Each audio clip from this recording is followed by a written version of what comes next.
Hello friends, welcome to bliss cinemas. இன்னைக்கு நம்ம தியேட்டர்ஸ்ல release ஆயிருக்க பராசக்தி படம் எப்படி இருக்குன்னு பார்க்க போறோம். வாங்க வீடியோக்குள்ள போகலாம். இந்த படம் பார்த்தீங்கன்னா இந்த வருஷம் எலெக்ஷன் வர போறதுனால இந்த படத்தையே பார்த்தீங்கன்னா ஒரு ப்ரொபகண்டா படமா தான் எடுத்திருக்காங்க. அது யாருக்காக அப்படின்றத நான் சொல்லி தான் தெரியணும்னு அவசியம் கிடையாது. இப்போ இந்த படத்தோட கதையை பத்தி பார்க்கலாம். இது பார்த்தீங்கன்னா 4வது மொழி போற அடிப்படை வச்சு எடுத்திருக்காங்க. அந்த டைம்ல பார்த்தீங்கன்னா சென்ட்ரல்ல இந்த காங்கிரஸ் கவர்மெண்ட் இந்திய திணிச்சுக்கிட்டு இருக்கும் போது பார்த்தீங்கன்னா அதுக்கு எதிராக இங்க மொழிப்போர் வீரர்கள் கலந்துக்கிட்டு இந்தி திணிப்புக்கு எதிராக பார்த்தீங்கன்னா பல பேர் போராடினாங்க. பல பேர் இறந்தும் போனாங்க. அதெல்லாம் தாண்டி அந்த மும்மொழி கொள்கையை எப்படி இவங்க எதிர்த்தாங்க, கடைசியில எப்படி ஜெயிச்சாங்க அப்படின்றது தான் இந்த படத்தோட கான்செப்ட். ஆனா இந்த படத்தை அதை மையமா வச்சு மட்டும் தான் எடுத்திருக்காங்களா அப்படின்றது மிகப்பெரிய கேள்விக்குறியா தான் இருக்கு. ஏன்னா இந்த போராட்டத்துல பங்கேற்றவங்க பாத்தீங்கன்னா பல பேரு, ஆனா அவங்கள பல பேரை நமக்கு இதுல காட்டவே இல்லை.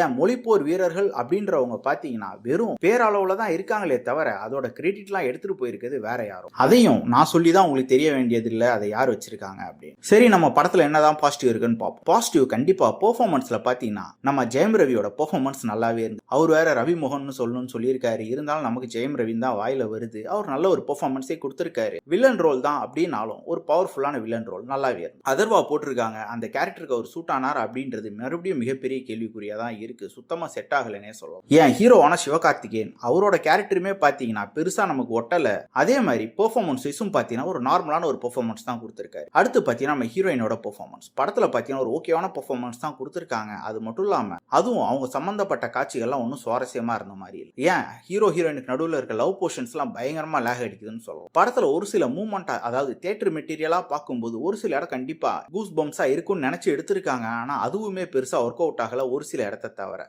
எக்ஸாம்பிளுக்கு சொல்லணும்னா பாத்தீங்கன்னா நம்ம ஆல்ரெடி மதராசப்பட்டினம் படம் பார்த்தோம். அது ஒரு லவ் ஸ்டோரி தான். இருந்தாலுமே பாத்தீங்கன்னா அதுல வர இண்டிபெண்டன்ட் சம்பந்தப்பட்ட காட்சிகள்லாம் பாத்தீங்கன்னா பயங்கரமா நம்ம கூஸ் பம்ஸ் அந்த மாதிரி சீக்வன்ஸ்லாம் இதுல மிஸ் ஆகுது. அது மட்டும் இல்லாம படத்துல பல சீன்ஸ் பிரெடிக்டபிளாவும் லேகிங்காவும் இருக்க தான் செய்யுது. மொத்தத்துல இந்த படம் பாத்தீங்கன்னா நான் ஆல்ரெடி சொன்ன மாதிரி ஒரு ப்ரொபகண்டா படமா தான் எடுத்திருக்காங்க. அதை இந்த படத்து மூலியமா அந்த கிரெடிட்டை யார் யாருக்கெல்லாம் கொடுத்தாங்க அதை நம்ம மனசுலயும் ஒரு வாட்டி பதிய வைக்கணும் அப்படின்றதுக்காக எடுக்கப்பட்டிருக்க படம் தான் இருக்கு இந்த படம். மத்தபடி எங்கேஜிங் ஃபேக்டர்லாம் எதுவுமே கிடையாது. கடைசியில பாத்தீங்கன்னா சூர்யா அப்படி இப்படி எஸ்கேப் ஆயிட்டாரு. அந்த இடத்துல சிவகார்த்திகேயன் வாலண்டியரா வந்து மாட்டிருக்காரு. அது மட்டும் இல்லாம மொத்தத்துல பாத்தீங்கன்னா இந்த படத்துல நடிச்சிருக்க எடுத்திருக்க யாருமே பாத்தீங்கன்னா தமிழர்கள் கிடையாது. கடைசியில இவங்கெல்லாம் வந்து மொழி போற பற்றி ஒரு படம் எடுக்கிறன்ற பேர்ல கெடுத்து வச்சிருக்காங்கன்னே சொல்லலாம். இன்னொரு வீடியோல சந்திக்கலாம்.